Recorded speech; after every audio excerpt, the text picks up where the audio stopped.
Tersebut dalam hadis Rasulullah SAW baginda bersabda, tertulis di arasy, aku menuruti orang yang taat kepadaku, aku menyintai orang yang mencintaiku, aku kabulkan orang yang berdoa kepadaku, dan ku ampuni orang yang memohon ampun kepadaku. Hendaklah orang yang berakal taat kepada Allah dengan takut dan ikhlas, redha terhadap keputusannya, sabar atas balanya, syukur atas nikmatnya, serta menerima atas pemberiannya.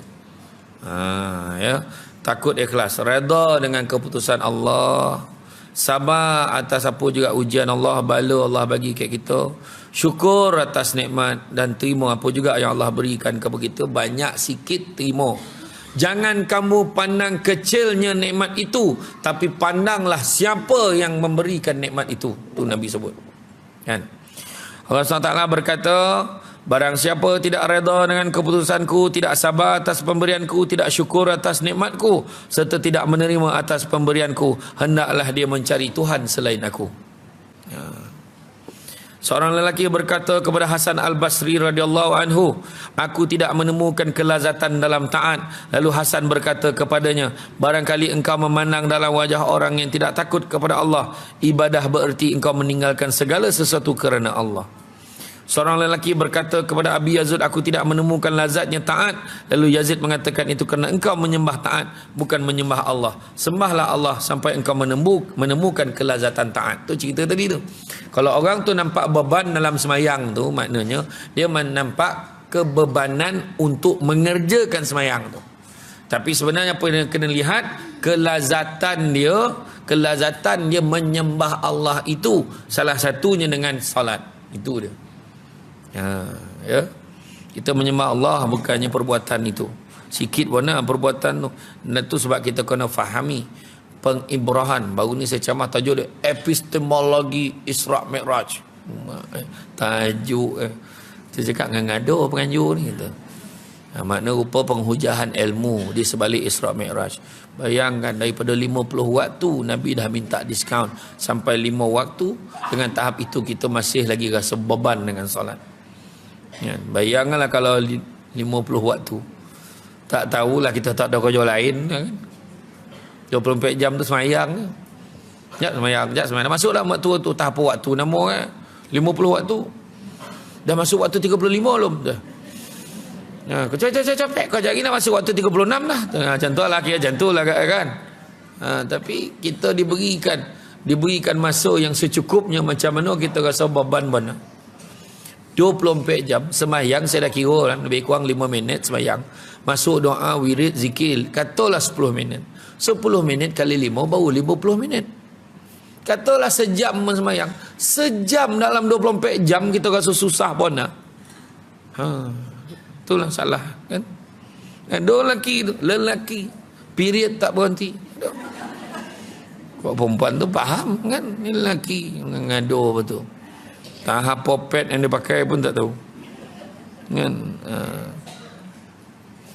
Kemudian diceritakan seorang lelaki sedang bersolat, ketika dia membaca iyyaka na'budu, kepadamu aku menyembah, dia merasa dia telah menyembah Allah dengan sungguh-sungguh. Tiba-tiba ada di dalam nuraninya ada mengatakan, engkau bohong, engkau hanya menyembah makhluk. Segera dia bertaubat dan memisahkan diri pada manusia.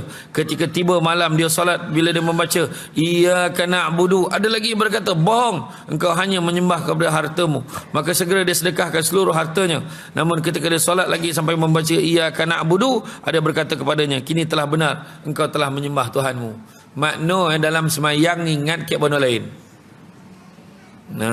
Kau hanya menyembah makhluk, dia kata tu. Sebab bila kita semayang sebab ada orang tengok, semayang sebab ada orang ada tu semayang tu. Pula ramai orang lain semayang, aku tak semayang tu. Kan apa lah dia cakap kat aku, biar aku ambil semayang. Jadi tu semayang kena makhluk tu. Kemudian masa semayang teringatlah duit dan berapa ringgit tinggal ni hari ni. Kan? Jadi banyak-banyakkan sedekah untuk kurangkan cinta kita, kecintaan terhadap harta benda. Banyakkan sedekah. Ini nak sedekah lagi, elok sikit otak kita dan hati kita kan? Di dalam kitab Raunaqul Majalis diceritakan ada seorang lelaki kehilangan sukatan yang diperbuat daripada bulu. Dia ada satu sukatan dia pakai bulu.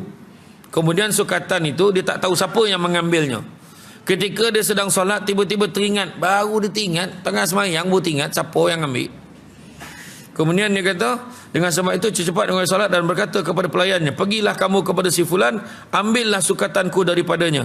Pelayan itu bertanya, masa bila Tuan mengingatinya?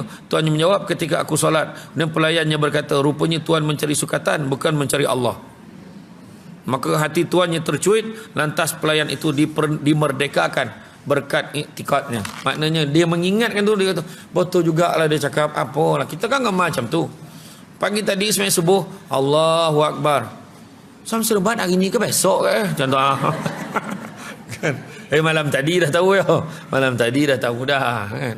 Dalam grup dah share. Kan? Jadi, kadang tengah semayang jumpa barang hilang. Tengah semayang baru lupa. Oh, tadi kat dapur kau goreng ikan. Tak tutup api. Assalamualaikum warahmatullahi wabarakatuh. Zap dia berlari. Ui, siapa? Tengok dah padam api Siapa padaman tadi? Abang padaman tadi. Tengok dah menyala lah api Oh, masih lah bang. Kelang kabut saya semayang. Kau cari ikan, kau cari Allah. Nampak? Tengah-tengah semayang baru teringat baju tu lupa jahit topi. Tengah-tengah semayang baru teringat duit buku tak payah lagi. Tengah-tengah semayang baru teringat hari ni tumpangan siapa sebenarnya? Tunggu kat mana? Hari ni dah tukar kereta sebab yang seorang tu tak nak tumpangan dia dah. Sebab duit minyak tak pernah bayar. Contoh. Tak adalah saja. Kan? Jadi semua dalam kepala. Sebab kenapa jadi macam tu? Sebab 23 jam lagi tu sibuk dengan benda lain. Jadi cara nak ngelak tu pertambahankan amalan sunat kita. Macam sembahyang sunat buat. Orang perempuan, saya paling respect orang perempuan. Sebab bulan puasa dia paling rajin sekali buat salat sunat tasbih. Bola macam koreh, macam terperanjat lah tu kan.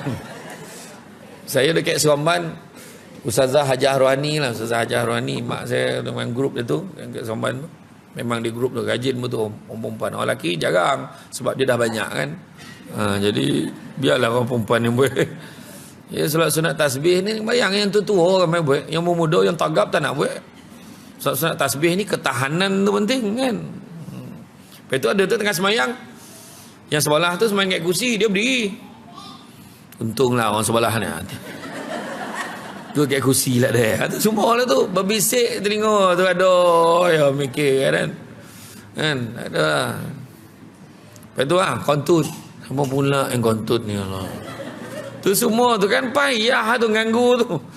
Rasa bau ni dah nak tahu dah siapa ni. Tu semua dah lah bercakap. Berdosa pula nuduh orang. Aduh. Usah tu. Tahu tak yang kisah yang driver taksi yang daripada Pilah pergi ke Seremban tu. Dulu ni zaman Bukit Putih semakin. Jalan Bukit Putih sebelum Lurui ni. Ada seorang terkontut dalam taksi tu aircon potong sagar baru masa tu ada aircon terkontut. Siapa kontut ni? Semua baik tak reti. Bangih lah daripada taksi turun Camin. Ada yang terlalap, ada yang terjaga dan semua. Sampai kat Semat RM5 seorang. Murah dulu. RM5 seorang, semua bayar RM5. Yang kontut dia belum bayar. Dah bayar dah tadi yang seorang tu. Kau lah yang kontut. Dia terlupa. Dia terlupa. Langsung mengaku lah kan. Tak perasan kan baru bangun tidur. Tak perasan.